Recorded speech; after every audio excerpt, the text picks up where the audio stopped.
Well, hello everyone. Welcome to World at War Comics. Back again, the legendary creator writer, Mr. Christopher Priest. Christopher, always great to have you. I know you hate it when I say that or anybody says that, but the reality is, man, you're going on 5 decades of an amazing career in I think, a pretty tough industry to be super successful in. And I feel like you've touched about every major character. Not even talking about Milestone and everything that was done at that time with Static Shock. And I don't know, man, you've done a lot, my friend.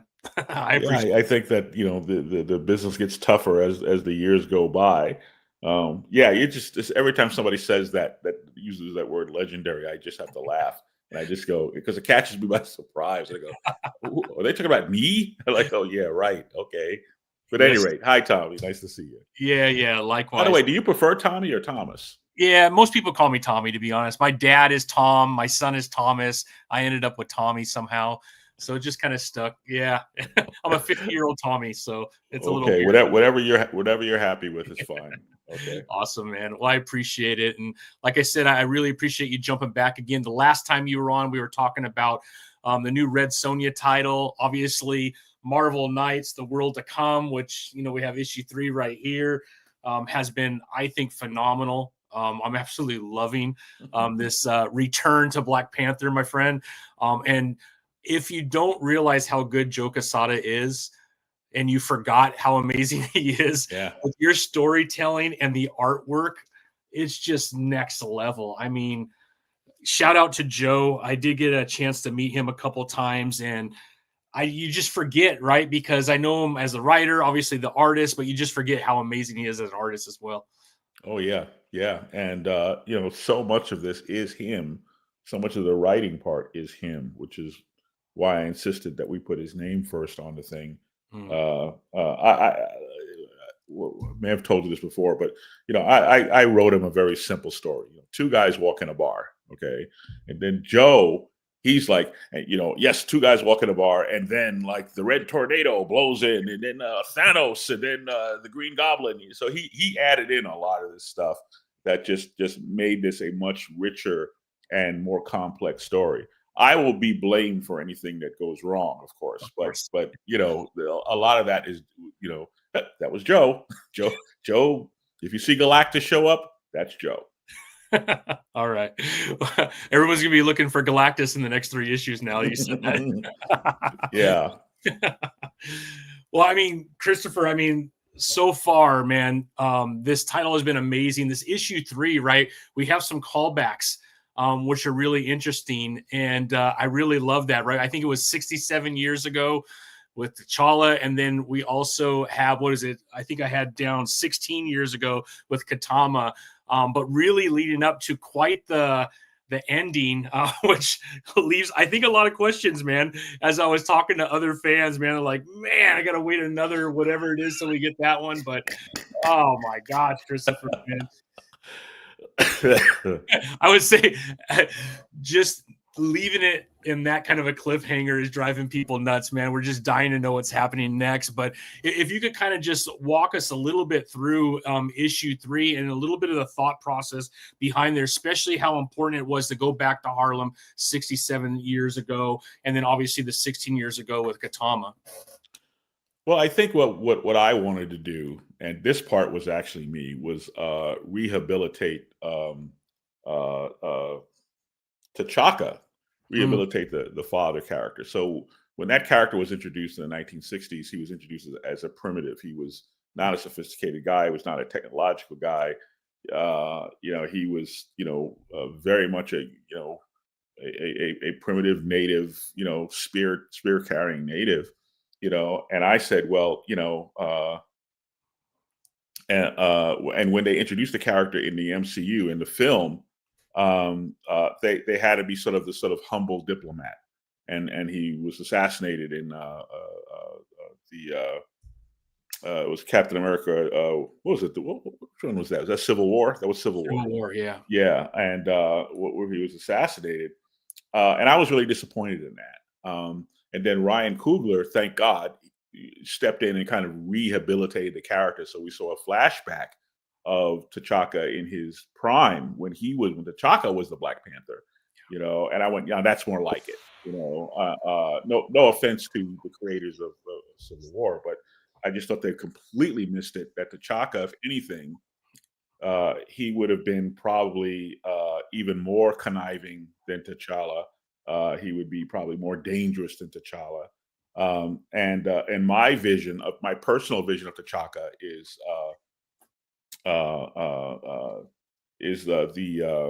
the character that uh, wow, I'm having like a senior moment. Well, don't look at me. I'm a senior too, pretty close, man. Yeah. No, it's the Denzel Washington character from Training Day. Oh yeah, I know you're talking about.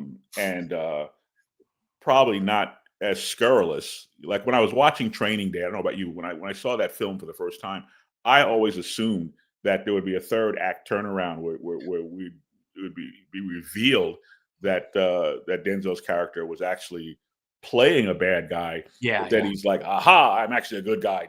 He'd be much softer if they did that, right? But no. But I thought it was braver that they didn't. I thought really that was a brave thing, a brave choice to make. T'Chaka, certainly by the nature of there being of Marvel Comics and what Marvel Comics tradition represents, I don't see him being necessarily that ruthless as Alonzo, as the Alonzo character, the Denzel character from the movie. I don't see him being quite that ruthless, but I do see him being at least that cunning, that disciplined, and probably a lot sterner, a lot more stern than T'Challa was. So, I thought, well, let's do this parallel story, where we see, how these two sons of kings were brought about. And if we're going to go back in time and going to meet T'Chaka, it just tickled me to have this idea of just casting T'Chaka in the Denzel role. He looks like Denzel, and he's wearing Denzel's coat, and he's walking through Harlem. And you see this, I guess if you saw that page out of context, even Black Panther fans would not know who it was. They would be like, well, who is that? And, then they go, oh my God, that's T'Chaka. And now I want to do a T'Chaka miniseries. Hello, Marvel. I want to do a T'Chaka miniseries with that guy, and we see, the kind of little, how he handled the Black Panther identity and have it set in, minus 20 years or whatever the perpetual 20 years ago. So yeah, I thought that would be a lot of fun. So that's pretty much the impetus here, was just to kind of fill in some of the blanks of Katama by mirroring T'Challa's experience as he was growing up. Yeah, it certainly came through, and I love that we have that kind of background, because it seems like, especially how issue 3 ended, which you won't spoil here. Which I will not spoil here. So if you haven't picked up issue 3, it is in shops as we speak. I think it came out, was it 2 weeks ago now? So you should hopefully be able to find some issues in there. But the way it ends, you kind of see that maybe some of that harsh upbringing coming through, and how Katama is handling things as well, right? Yeah, but I think that really what we're seeing is more the influence of the cleric. Yes. Of just how ruthless they were. And so we basically have a classic clash of politics and religion, and this sort of struggle for power, and the clerics were kind of set aside in T'Challa's reign, because T'Challa was a scientist, and he kind of leaned into that. And then he kind of set up the country as a kind of benign monarchy, and ultimately as a self-governing, as a parliamentary system, which kind of necessitates a separation of church and state. And here we are seeing these religious leaders conspiring to get their power back, and how that ultimately blows up in their face. Which actually, by the way, this really does set the stage for, what is this, issue 3? So 4, 5, and 6. 4, 5, and 6 is basically the story we actually want to tell. So this is like the end of the prologue. Yeah. This is like because T'Challa, he doesn't really make a move until this issue. This issue, on page whatever, he's there, and and then 2 pages later, he has vanished. Okay, which should be your first clue, Sherlock, that he's up to something, and that's your first clue that, like, huh. Yeah. And now we have to see what T'Challa's really up to.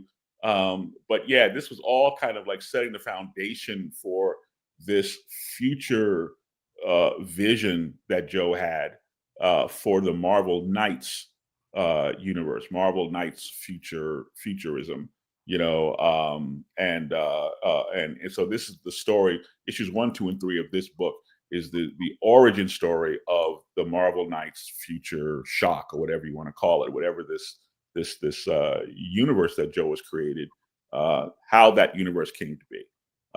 So that's basically, in other words, we're just getting started. We're just getting more. The overture has now completed, so now we can tell the story we came to tell. Yeah. Started with issue 4. Yeah.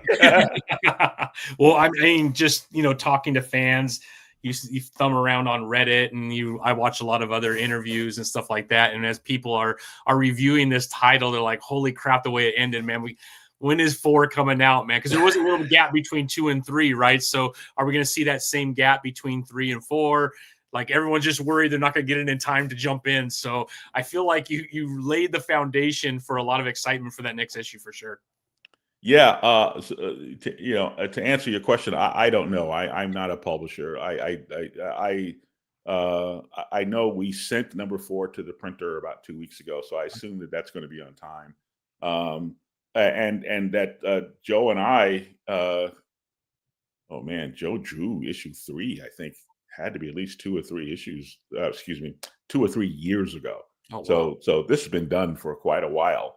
So some of this is just out of our control, in terms of how the wheels turn and so forth. But to the best of my knowledge, issue 4 is on the way and will arrive on time. Awesome, man. Well, very excited about that, Christopher. You have such a legendary run. Here you go again. Okay, you have such a great run of Black Panther, Marvel Knights how many years ago was that? We started in 1998, so yeah, you'll have to do that math. What is that, 27 years? Yeah, almost 30 years ago. Yeah. Like, what is it like returning to a title like this? And throughout that time, how many times have you thought about returning? Does it come up quite often? Or once you're done with a run, are you the type of creator writer that is very easy to divorce and just move on to the next thing because you're a writer and I got to start writing the next thing? Like, emotionally, like for me, being such a comic book fan, if I were able to write some really cool comics that I really like, it'd be really hard for me to stop, right? Even if I get pushed out. I don't know, as a creator writer, what is your feeling on that? Well, first of all, it's their character, so they can pack them up and take them, whenever they want to. And at the time that I was writing Black Panther did not really become popular until Reggie Hudlin and John Romita Jr. There was a cult following, certainly, that liked our run in Marvel Knights and then in the regular Marvel universe. But it did not become a commercial success until Reggie, and he's like the unsung hero of Black Panther. I think there would be no film, there would be none of this hoopla, no TV, there'd be none of this hoopla if not for Reginald Hudlin, who is rarely mentioned, when they're talking about this stuff. But over the years, from time to time, I would, there'd be some inquiry from Marvel about, like, hey, would you like to participate in this Black Panther thing, or would you like to do that Black Panther thing? And I would normally just decline because, I've done, I think I've done everything that there is to do, with Black Panther over the years that I was writing them, and I think at some point I jumped the shark, and I was like, wow, I've been here too long. So I think that Black Panther, really belongs to a new generation now. as far as this thing goes, I had to kind of be talked into it. This is kind of Joe's idea to kind of make this a larger than life, or make the project bigger uh, than certainly what I had intended. I just wanted to do something that would be. Uh-oh. I'm sorry. We now pause because I forgot to plug the camera in. You're good. I see you fine. Yeah, but it's on battery because I forgot to plug it in. Got you. Yeah, you're good. You're good. You're good. Hang on. Sorry. Yeah, you're good. We got Shine in the you know Shine Comics, right? Yes. Yeah. It's my buddy Shine. Yeah. Hang on 1 second. Yeah, you're good. You're good, Christopher. You're good. So I wanted to do something that would be on sale at the time of the first Black Panther movie. That's how far back this project goes. Wow. And I had contacted Marvel and was talking to them about doing like a little something with Black Panther. And then Joe somehow found out about it. Well, I think at the time he was the boss, so I guess he would find out about it, wouldn't he? So Joe is the one who just, took this little seed of an idea and blew it into this colossal thing. But what it really would take to get me to saddle up again with the Black Panther character would be like a unique story that would be a challenge to me, and something that I had never attempted before, which is, I tend to write Black Panther the way Stan and Jack wrote him in Fantastic Four 52, in that he's always 5 steps ahead of his enemies, and that he's a great strategist, and that he is, I want to be nice about it, but that he is kind of deceitful, because he uses misdirection and mystery to confound his enemies. Yeah. So that's how I've always written him. Where you're reading one of my story arcs. Pick any story arc that I've written, and chapters 1, 2, maybe even chapter 3, you're thinking, well, this is boring, or Priest is falling off the wagon, and that the Panther is getting his hat handed to him, and then you get toward the third act of the play, and you start to see how all the mouse traps are snapping shut, and that this was Panther's plan all along. This is like Michael Corleone in Godfather 2, and that's kind of how I see T'Challa, as kind of this coldly calculating person. Michael Corleone's main job was to protect the family.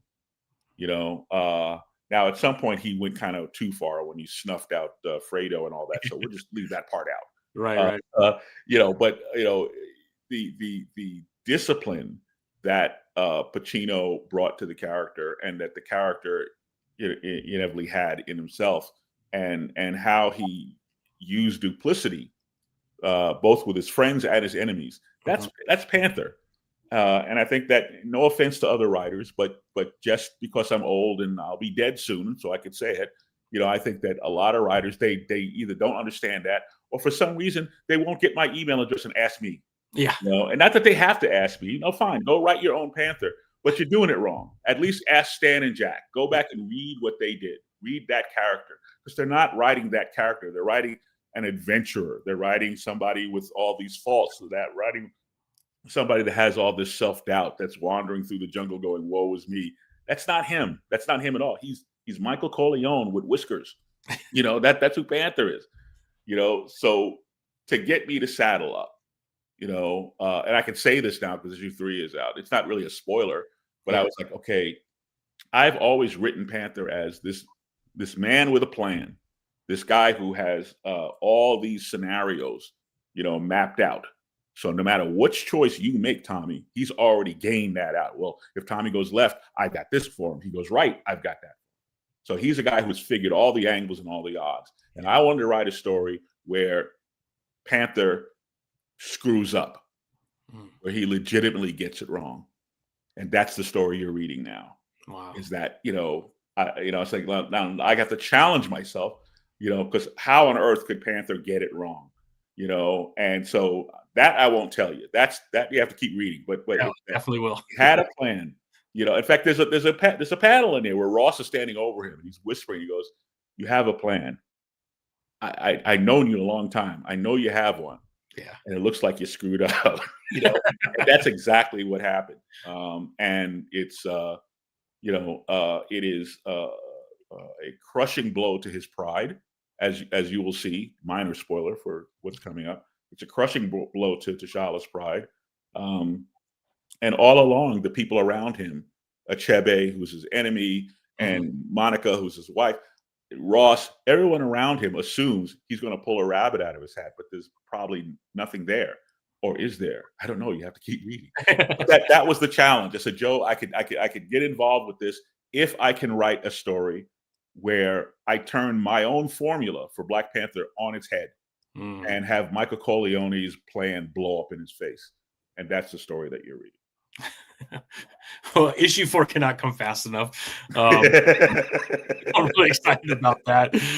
So I cannot wait to dive in. I am hooked. I'm hooked, man. So I'm really excited about that. Now, as you're writing this, and as we're having this discussion, I just feel like you already mentioned the next story for Black Panther that you would like to do. Marvel, if you're listening, we're gonna send. I'll put it in the chat too, so we can send this everywhere, saying please. Oh, T'Chaka, yeah, T'Chaka in the '60s, yeah. As Denzel and as Alonzo, from Trading Day, yeah, yes, absolutely. Oh, I'm in. Sign me up, yes, sir.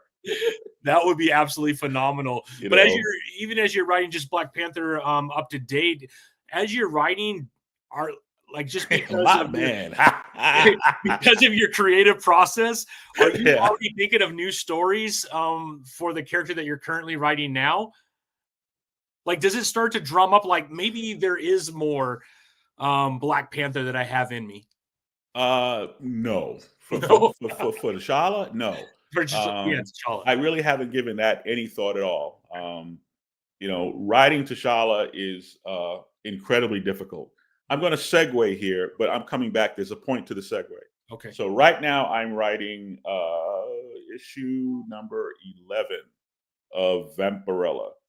And at the end of issue 10, she pisses off a demon, and the demon hurls her and her buddies into the time stream, and she lands in the Old West. Okay, so I'm writing a Western, a Vampirella Western. Yeehaw, and it's vampire marshals. It's like the Earps, except they're all vampires, and they're coming to town, and there's going to be a face-off, and Vampirella, it's like, well, do I defend the town, or do I really don't belong here? Should I interfere?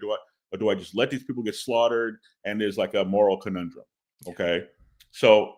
And there's like, it opens up with this big steam engine that comes into town, and, you got all this other stuff going on, and, and blah, blah, blah, blah, blah. So, and I thought, well, this is a great idea. This will be lots of fun. I talked to my artist, Ergun Gunduz, who's a wonderful, marvelous artist. And I said, well, before I get into this, let me find out, is this going to be a research nightmare? Is this going to drive you crazy? And he was like, oh, no, I love it. Go, give it to me. I want to do it. And then he sent me all these sketches and, Vampirella in chaps with the cowboy hat. And, it's Tommy, it's off the chain. It's off the hook, right? Okay, so then I sit down to write it. Oh, my God. What a research nightmare. What idiot thought of this story? When I have to research what was going on in Utah in 1895 and what does a steam engine look like? And, I've got to figure all this stuff out. This is what is so hard about writing Black Panther. Black Panther is so much smarter than the people writing him. He's so much smarter than I'm not insulting the other writers. He's so much smarter than me. That it just like, oh my God, I got to write a Black Panther story because I've got to figure out all these. Like I said, if Tommy goes left, he's got a plan. If he goes right, he's got a plan. I've got to figure all that stuff out and then reverse engineer it back to page 1 and to, Once Upon a Time. Or actually, Ross always opens the book with the story thus far. Yeah. Okay. So I've got to figure out this wealth of things before I can write a single word on page 1. I don't know how everybody else does it. That's how I do it. That's my own self-flagellation. I have no one else but me to blame. So when you say, so when Marvel says, hey, would you like to write a Black Panther story? I go, hell no, it's too hard. It takes too long. And if it's not, I wouldn't say the greatest Black Panther story, but if it isn't like, better than the stuff I did 30 years ago. Because right now I'm competing with myself. Mhm. I don't want people to come away from the world to come and go, he was better 30 years ago. Because they're probably right. I've seen writers who have left a character and then returned to the character and kind of stumbled. And Mhm. I go, so it's very nerve wracking to return to the scene of the crime. While people kind of hold that body of work in some esteem. So hopefully we haven't stumbled. Hopefully we'll stick the landing. I've seen the final issue that Joe is drawing. It's mind blowing. It's Mhm. unbelievable. Hopefully we'll stick that landing. You'll tell me, I'm sure, when the Yeah. time comes. But it's nerve wracking. So no, with T'Challa, no. T'Chaka, that is untapped Intact. territory. Yeah. Yeah. Especially if we get to do like American Gangster. Remember that film? That's another Denzel film. It's Yeah. set in Harlem in the 60s and all that other stuff. And it's got, everybody's wearing bell bottoms and afros. And I'm like, Marvel, call me. Marvel. Hello, Marvel. I want to write that guy. That would be That would be fire, man. That would be amazing. I'll talk to Shine. We'll try and get on social media and tag Marvel a bazillion times, man. See if we can't make that happen for you. yeah. Shine has a question right here. He says, I'm curious if Everett Ross was meant to be Michael J. Fox. Who is Katama? He is kind of an amalgam of Michael J. Fox and Matthew Perry. It's Matthew Perry's voice. Oh. They kind of drew him. Joe, actually, let me strike that. Joe did not create him. And now I forgot the name of my artist, and I so apologize. My Kazar artist, we'll have to look that up. Whoever was drawing Kazar when I was writing Kazar, because that's where Ross showed up. And then Joe modified him for the Marvel Knights book, and then Texera, excuse me, then Mark Texera came over and refined him that much further. So he has kind of the stature of Michael J. Fox because he's kind of short and has that body style of Michael J. Fox. But when you read his dialogue, close your eyes. Well, you can't close your eyes and read. So, hey, wake up, priest. I'm sorry, I'm very tired. Ryan? When you, huh? Paul Ryan, the artist? Say again. Paul Ryan? It's Paul Ryan. No, I thought it was a Latino gentleman. Wendell Vaughn? No. I don't know. I'll find it. Yeah, no worries, no worries. I was trying to help out, but yeah. When you read Ross's dialogue, try and hear Matthew Perry, or actually not even Matthew Perry so much as the character he played, Chandler Bing from Friends. Yeah. That cadence and that delivery. That's me just kind of like just falling in love with that character and with the amazing performance of Mr. Perry. He was a wonderful actor. Yeah, amazing. That's awesome. Me and Shine have been on this Green Lantern kick for a while, and I know when you were, I can't remember what Comic-Con it was, maybe Atlanta. Were you at Atlanta Comic-Con? Never. No. Not yet. No. Shine, let me know where. I can't remember where Shine met you, but you were at a Comic-Con and you were, you had a booth and whatnot, and he interviewed you and he talked a little bit about Green Lantern. It had to be Richmond, I think. Maybe Richmond, then. Yeah. Maybe that's what it was. Yeah. But we after that interview, we've gone back and read some of your Green Lantern. Have you ever thought about any other stories around Green Lantern and what you would do? Yeah. But once again, it's, I'm not a publisher. Understood. I was supposed to be doing a Green Lantern book for the Future Shock Evolution. I don't know if you remember that, but they were doing like this sort of flash forward thing. And the series was approved and the first issue scripted, and then they said, you know what, we think this should be like a standalone thing. It should be a miniseries or a graphic novel or whatever, or an original graphic novel. So they kind of promoted it. They booted it upstairs, kicked it upstairs to another project. And then I don't know what happened. It just vanished and it never got done. I wanted to do Green Lantern, but I wanted to do Green Lantern, Green Arrow. Denny O'Neil was a mentor, and kind of like a dad, and in a lot of ways. But more important than that, I had been his fan, a rabid Denny O'Neil fan, Yeah. long before I got into comics. And Green Lantern, Green Arrow was just phenomenal. So I wanted to do that, and hopefully, do it as well as Denny did. Yeah. So that was the project that was approved and partially scripted, and then, as so many others, I guess it got into turnaround, or I mean, I have a lot of compassion, and for the publishers, because the publishers have to second guess the market. Yeah. So Exactly. I don't know why they make the decisions they do. They just do. If they would still like to do it, they know where I am. They have the proposal. They have the script. Would love to do Green Lantern. DC, call me. Yeah. That would be amazing. I feel like there's a graveyard at both Marvel and DC of stories that started and just, for, like you said, for whatever reason, just didn't go on to the next thing. There's probably some pretty cool stories.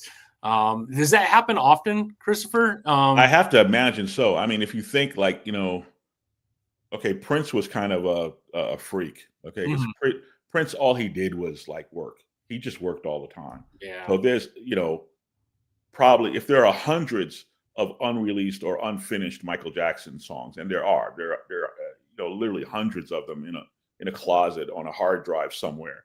There's got to be thousands of Prince songs, because Prince really had no life. At least Michael would go out and play with the llama every now and Yeah, then, exactly. but and then once he had children, Michael, for all intents and purposes, he retired. I mean, he really wasn't doing anything for years, but roaming the earth with his children. While Prince was just, if he wasn't touring, and even when he was touring, when he was touring, he would go into the studio. He'd be somewhere in, Pango, and he would book a room somewhere. Oh, because he got an idea, and in the middle of the night, he'd wake his band up. He'd wake them up, Tommy, and drag them into some studio and start, with the finger singles. Oh, that. So you have to figure, if they have all this catalog, and Yeah. if the film companies have, they may start, 10, 15,000, or say 10, 1,500, that maybe not 1,000, 10, 1,500, films a year, but only a handful of those actually get made and Yeah. released. And, and then some of them, even after they get made, they get Batgirl and they don't get released, Yeah. so I have to imagine that, in terms of certainly things that were written and not drawn, or proposed and not written, blah blah blah. There's got to be tons of ideas that that began, or maybe got greenlit, and then there was some sea change. All of a sudden, AT&T sold the company to Discovery Plus, and now they're up for sale again. And with a change in leadership, then they brought in these people. Now there's some corporate people that are brought into DC who really know nothing about comics. No offense to them personally, but they don't really belong there. They're not really, but they're meddling anyway. And I've had at least, the Green Lantern thing kind of went by the side, but there was another project which will remain nameless, at least for now, that was enthusiastically championed by 3 group editors and at least one editor in chief, and was all set to go. And I was getting grief from the company about scheduling. How are you going to find time to write this and Superman Lost and turn them all in? So this was like, we're doing this, and then some suit comes down from outside the company and changes the priority, and weighs in, and so I got 4 thumbs up and 1 thumb down, and all it took was the 1 thumb. The thumb that turned it down happened to come from, I believe it was AT&T, and AT&T with their long track record of publishing comic books, so this kind of stuff that happens behind the scenes. There's got to be any number of really cool ideas that just never came to market. Well, I mean, the last time you were on, we talked about Entropy. which is another one where we got one issue and we haven't had Yep. the rest of the story with heavy metal. So I did my best, man. I tried. My buddy that was at heavy metal is no longer there, Matt. But I tried to reach out to the new leadership over there, who is now publishing through Massive, to see, man. I talked to Christopher. He says it's sitting somewhere. It's complete. Why don't we get the rest of this out somewhere, man? But that was like the closest feeling I got to your Green Lantern, to be honest. I know it was completed 2 stories, but it's way over the top. It's like way over the top, but warm and fuzzy, man. All the warm and fuzzies, and the art Green was Lantern by Ozzy Osbourne. Green Lantern. I'm hearing whispers, tiny whispers that are coming through the ether that heavy metal actually plans to release that at some point. I will keep you posted. I did reach out several times saying just say, tell me you got my message, man. So, yeah. Well, I don't know these people. I don't know who the new people are. But they have reached out through through people that we both know, not you and I, but between people that they and I both know. And I assume that we'll be in contact, if not by the end of the year, probably first quarter of next year. But I'm assuming that we will see that at some point in the near future. Man, they're breathing now. They're coming back to life. No, because I thought that first issue was so amazing, and then no one kind of knew what happened. And obviously everything that went down with heavy metal and some of the issues that they had. And then when I saw it come back, so do you know Matt Medney? I do.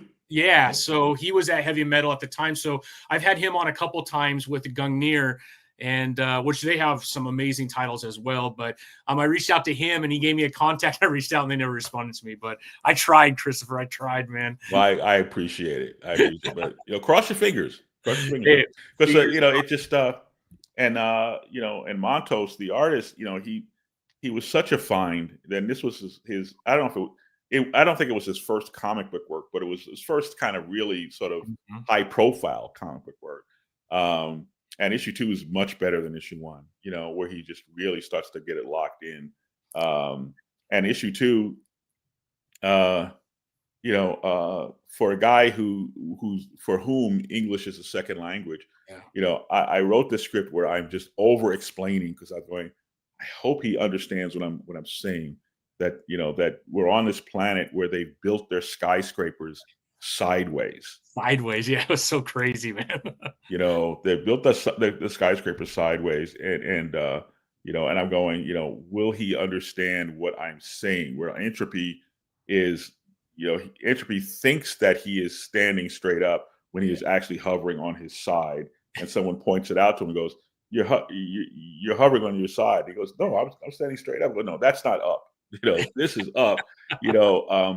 And when the pages came in, and not only did he get it, but this lunatic, I mean, he draws like every window in these buildings. He's got like a whole city, and he draws all these buildings and every window and there's a bird in the window and there's a flower pot, and you're a lunatic. You're just absolute lunatic. Just the architecture and the dynamics of what he's doing here. There's some imperfect storytelling here and there, but he's young, he'll figure it out. And he's been drawing Green Lantern for a while, so he's ahead of that now. Yeah, but this book is just awesome. And it's really over the top. To be fair, it's heavy metal. Heavy metal is supposed to be over the top. I felt an obligation to be as Animal House as possible, and just be completely reckless and irresponsible, over the top stuff here. But it's a lot of fun, and I really hope we get to see it. I hope so too. Yeah, the design is absolutely insane, and the art is incredible. In fact, he says you and Montos on Green Lantern, Green Arrow would be so good. That's the closest thing we'll get to O'Neill and Adams. I would love that. I would absolutely love that. And I've already got the pitch. I've got the great story, and well, I think it's a great pitch, and they thought it's a great pitch, and it just has to get through bean counters and people that the creative side. Yeah. We all want to do everything, and if it was up to just the creatives, they would approve everything. Yeah. But everything that creative wants to do, everything that editorial wants to do at DC or Marvel, has to get vetted through marketing and Yeah. then through the corporate and yada yada yada, that kind of thing, because there's only been so many slots on the only so many, so much rack space in the comic book stores, Yeah. and everybody's kind of guessing. They're just, Tommy, they're just guessing what will sell, and it's anybody's guess. Yeah. And I want people to write this down. If anybody's listening to this thing, I want you to write this down. Just sage advice from a guy who's been there. The honest truth is, nobody knows nothing. Yeah. And anybody who comes to you and tells you that they know what's going to sell or what's going to take off next year, you just run far, run fast. They don't know what they're talking about. Nobody knows nothing. It's a creative business. You take your best shot. Yeah. It's always like, you have a sitcom about a Midwestern family, and then it turns out that Fonzie becomes the breakout character, or that Wolverine starts eclipsing Cyclops. People don't really understand that Cyclops used to be like the sexy guy, the lead guy of the X-Men. Cyclops was the anchor of that team. Yeah. And he was like, it's Cyclops of the X-Men. And then all of a sudden it's like, all of a sudden here's Hugh Jackman. And no, I don't even remember the name of the actor who played Cyclops. Do you know the name of the actor who played Cyclops? No. See? Not his fault, but it's like nobody knows. You can't predict, Marvel, when they released the Black Panther film, Marvel discovered an audience they didn't know they had, because grandmas went to see that, aunties went to see that, Latinos, Asians, people with it became almost, particularly in the Black community, became almost a religious obligation. It was like you had to go see this movie. Now everybody wanted to see the movie, but beyond that, you felt like compelled. You have to get off the couch and don't wait for the video, don't wait for the streaming. You have to go down there and see it. And you had all these people sitting in theaters who would never be caught dead at a superhero movie. They're not superhero fans, but this was us. In maybe the most, I have to check, but off the top of my head, I would imagine that Black Panther was the biggest budget film to star a mostly Black cast ever. Yeah, was it 1.3, $1.4 billion, something crazy? Yeah, it was insane. Yeah, so I think it took Marvel completely by surprise. I think they thought the film would do well, but they didn't think it would be doing that well. They thought it would maybe do Ant-Man well, but no, it's doing like these big numbers, these big Avengers numbers. And the point of that is just that you never know what is going to take off in the marketplace. So what both companies are doing, what both the majors are doing in the superhero genre, they have a marketing department. They've developed whatever their algorithms are that, like, okay, if you take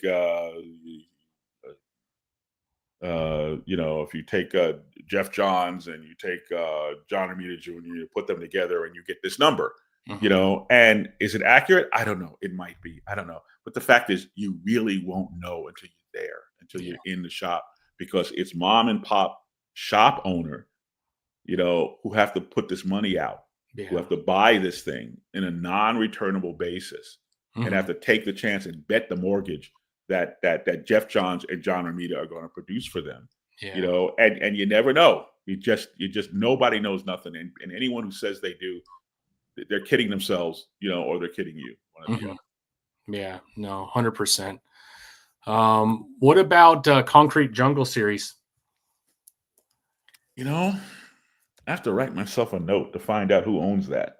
I don't know if that got swept up with the Valiant stuff, or did that revert to me, because it should have reverted to me and James Fry, to myself and James Fry, the artist. I have no idea. That's another thing that we should actually fix that shit. Let's see. I'm trying to see what it says here. Is it Sumerian? No. I mean, it goes to your the digitalpriest.com website. Oh, what are we looking at? I don't know. I can't read here. What? Let's see. Let me see if I could share my screen. I was trying to see. Help me out, Shine. Let's see. Share screen.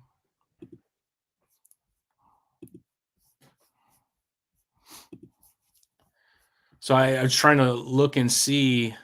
Oh, okay. Yeah, but I think this is your website, isn't it? Yeah, that's it. Yeah. That's Concrete Jungle, right? Yep. Yeah. Yeah, that's just an article about Concrete Jungle. Yeah. I was trying to see if it. I put who owns. Put the rights to Concrete Jungle comic book. Oh, the evils of AI. I was just at an AI seminar last night. Oh, were you? Yeah, a friend of mine was involved with that. So it was at Spelman College. So, man, I Scary stuff, man. I really wish I could have gone to that school though. Not Spelman. I couldn't have gone to Spelman. I could go to Morehouse. Spelman's an all girls school. Morehouse is across the road. It's an all boys school. But just the environment, particularly for young African American college students, is just outstanding.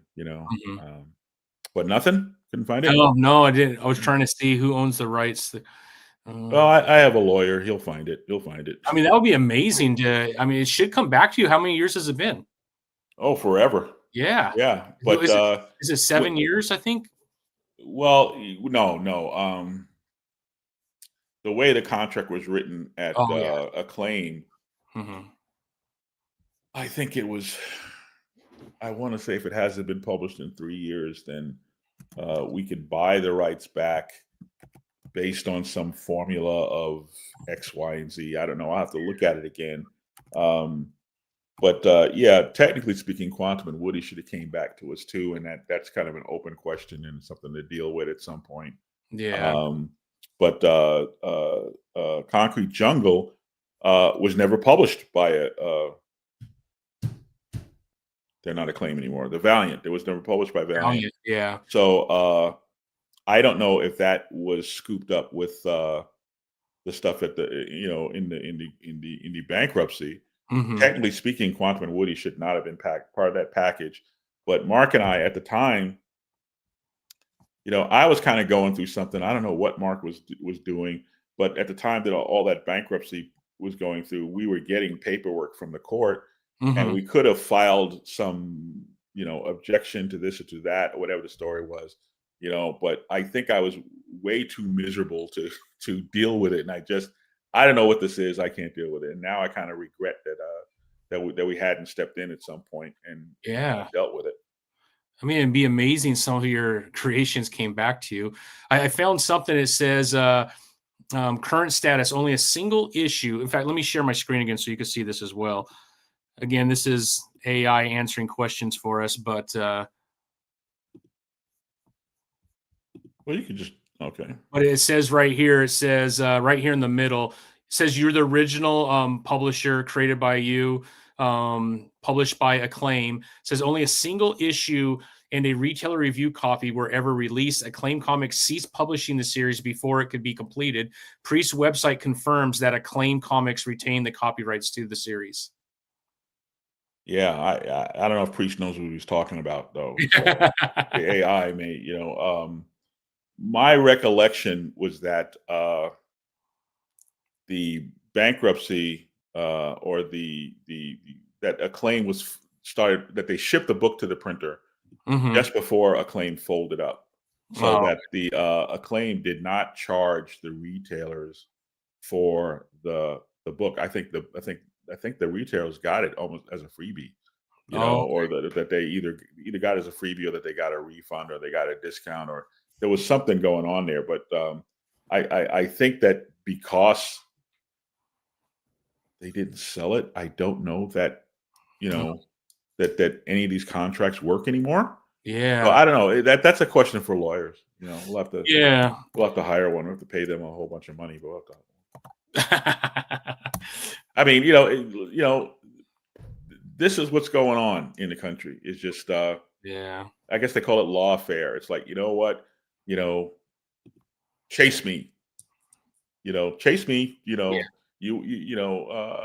you want vindication, chase me. You want you want to assert your rights, chase me. You want to to right a wrong, chase me. And we got to chase you through the courts, which means we have to spend and spend and spend, and we lose our house and our and our savings and everything else because lawyers ain't cheap. And that's the whole point of a lot of what's going on. So it'd be great to get this stuff back, but in order for creators to get their stuff back, they have to do a GoFundMe and raise $100,000 so we can chase them through the courts. So there you go. Yeah, kind of sad, to be honest. Yep. Especially if they're not using it, right? Yeah, well, not yet. Now you may have given them the idea. Hey, do we have that? Not they're listening to me, Christopher, but Black lion lying around here somewhere. I just, I guess I'm a creative person. I just keep thinking like, why not just cut a deal with the creators? I mean, we don't want to spend $100,000 chasing you. We don't want to chase you. We want to produce comic books. Why not let us do that instead? Wouldn't that make a lot more sense? Rather than a publisher having to defend themselves and having to trying to exploit the IP in the face of really bad publicity from the people who created it. Why not make a deal with us? Okay, we're old, we need money. I mean, it's a no-brainer. It's like, if you own Quantum and Woody, well, here's an idea. The guy that created it is sitting here talking to you now. Why not make a deal with the guy and let him write Quantum and Woody? You want to do Black Lion? Black Lion guy, I'm Black Lion guy. I'm sitting right here. So these are the kind of things that just perplex me. Is like, why a company, any company, and I'm not trying to badmouth Ryan. I don't even know who works there. I don't even know who these people are. So it's nothing personal, but I just don't get it. I'm not hard to find. I'm like, why on earth would there be an adversarial relationship when there doesn't need to be? That just seems like bad business to me. Yeah.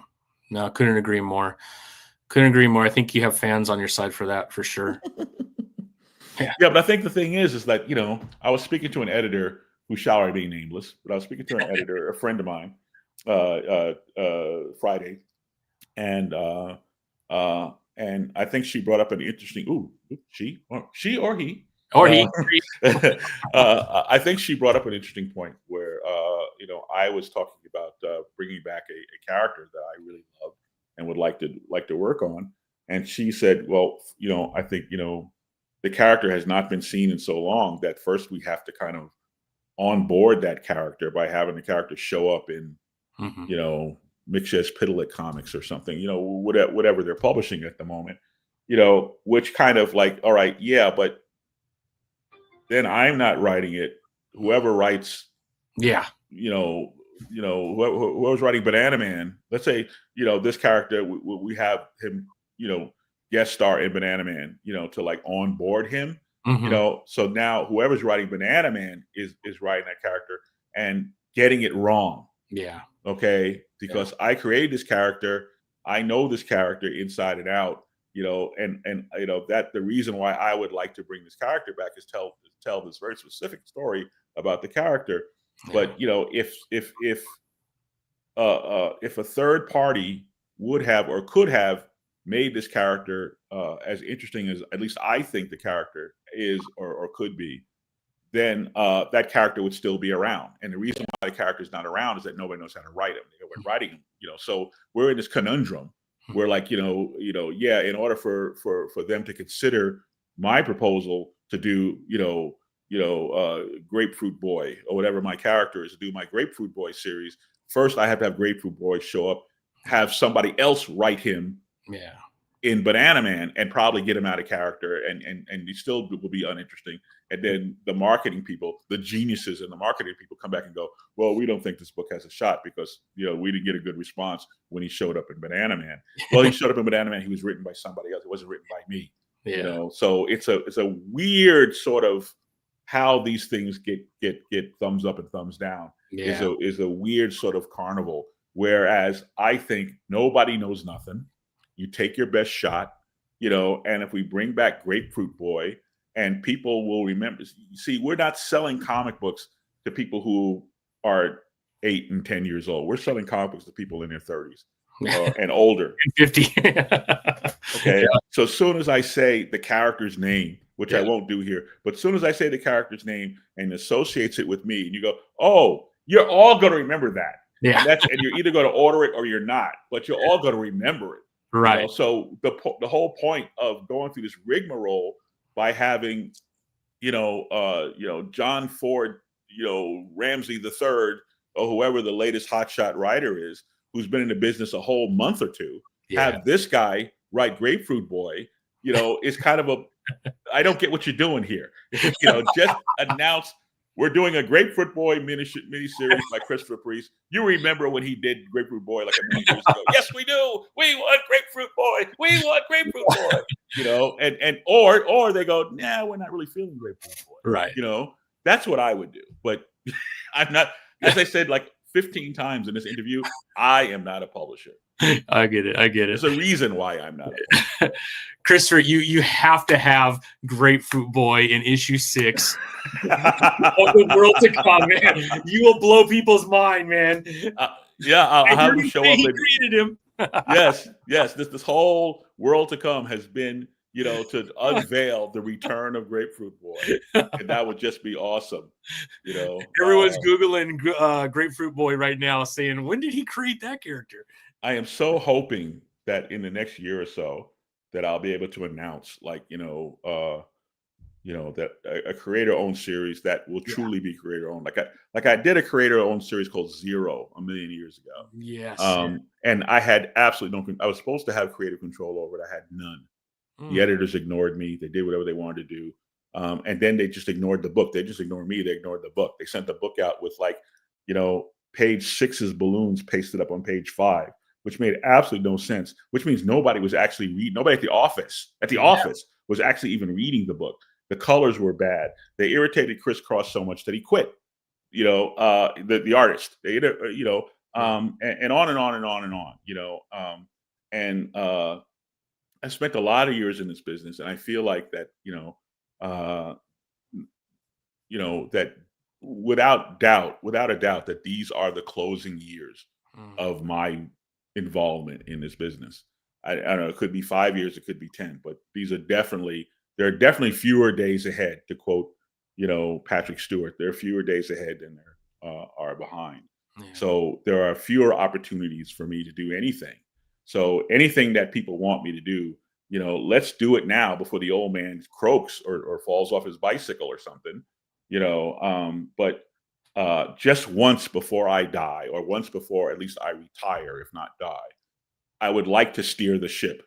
Yeah. Because time after time after time after time, I am trying to do good work, and I'm handicapped, by either the bosses or the AT&T guy who knows nothing, or whatever, or people steering the ship in different directions, or people putting the wrong cover on the book that misrepresents the book, and that is off-putting to the audience, that we're trying to attract, or the audience that we're trying to speak to, and I'm on the other end of the phone going, no, stop doing that with the covers, because you're jamming me up, and it just goes into deaf ears. And I just, and I'm like, okay, it's their toy. I have no control over these aspects of it. I'm grateful that I'm still working. A lot of guys from my generation are not. So I'm really happy that I'm actually still, the phone's still ringing. That's a good thing, but just once, I would like to be God. And I hope to announce at least one God project next year where I go, you know what, I'm running this, I'm running this. Yeah. So if it succeeds, yay me. And if it fails, then yes, it proves that, everybody was right all along, and that I'm some sort of nitwit who doesn't know what he's doing, but I begged DC for weeks to put the little heads.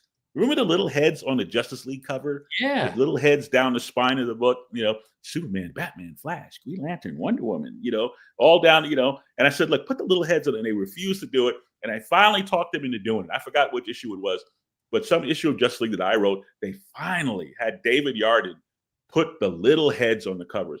And it wasn't even the main cover. It was a variant cover. Oh, that really? was the hottest cover. That book, that cover was the hottest one out. and then they never did it again, and they're still not doing it. And I went, What's you wrong? I almost said it. I almost called them a name. You fine people, you wonderful people who pay my rent, Good who I save. respect Good save. highly, Good save. at DC, put the little heads back on the cover. Yes, please. Because I'm telling you, you don't have to believe me. Look at your sales figures. Yeah. I'm not making this stuff up. Yeah. People love that stuff. The old Crisis on Infinite Earth. We had like the Justice Society heads on this side and the Justice League head. I was a little kid. I was like, they're gonna fight. I was like, oh my gosh, Yeah. 2 Adams. There was 2 Adams, Tommy. 2 Adams. So I'm like, but I'm just some schmuck. I'm just some old geezer who's just has no idea what he's talking about. Yeah, sure. 45, 50 years in the industry, but don't know what you're talking about. No clue. Clueless. No clue. No. I know. I just this is a lot of this sort of like, there, old man. They're there. Yes, little heads. Yes. What an idea. Yes. DC, I dare you to put those little heads on the cover. Mark Waid, if you're listening, put those little heads on the cover. Yeah, it would be amazing. Yeah. It would be amazing. Mm-hmm. Well, Christopher, we've been at it for an hour. I want to be super respectful of your time. I cannot tell you how much I appreciate you coming back on again. I am a huge fan of your work. I know you don't like to hear it, but I do think you're a legend in the industry. The characters that you've touched over the last close to 50 years, man, and the titles that you have written, guys like me in our 50s, man, I've touched a lot of your comic books throughout my life. So I really appreciate it. You create an escape for some of us throughout our days, man. Get home and we'll be able to jump into the world to come and then get pissed off on that last page because we got to wait another month. That's what comic books are supposed to do to you, man. They're supposed to get you excited and let you down on that last page. You got to wait a month for the next one. That's that feeling, man, and when I read a comic book and I don't have that, I'm disappointed in the comic book, right? So that's just the way it goes, man. But I really appreciate you, and I hope that Entropy could make that comeback on Heavy Metal. It'd be so amazing. I would love to see you back on Green Lantern for a title. I mean, they put out so much Green Lantern, from Absolute Green Lantern. I think Jeremy Adams had almost 3 titles at one time, and they kind of just to the 2. Throw you in there on one of those titles, man. Let's see a Green Lantern, Green Arrow.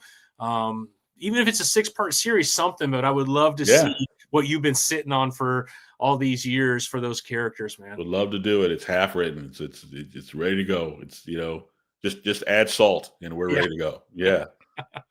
I appreciate it, Tommy, and I appreciate the time. And anytime, just hit me up. I'm sorry we had to postpone this a few times. I was no. Come out. Yeah.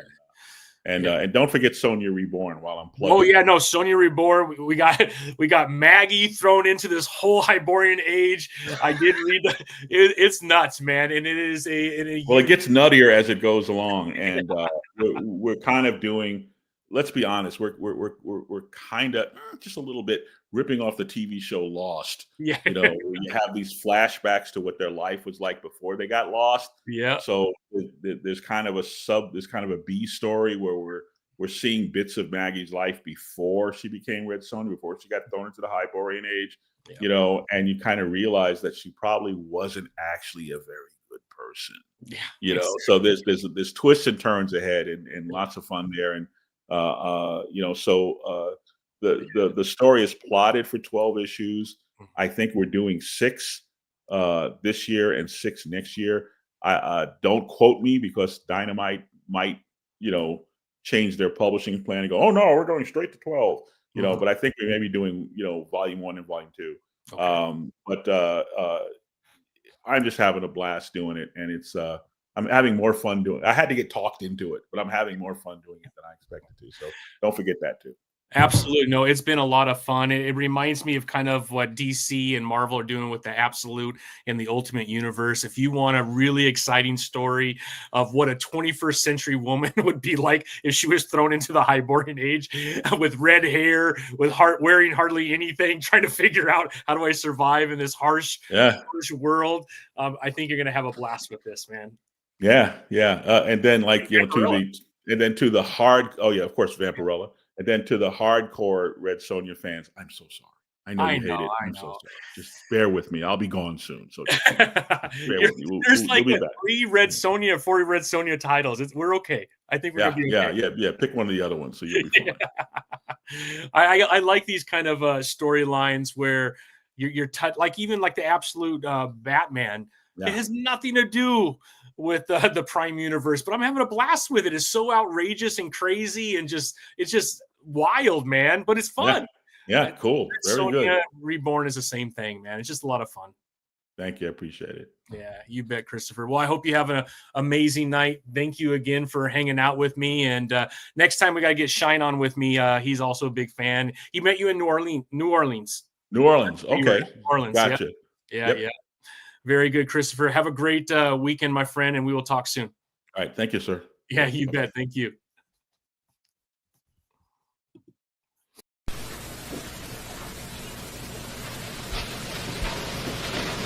You're still here? It's over. Go home.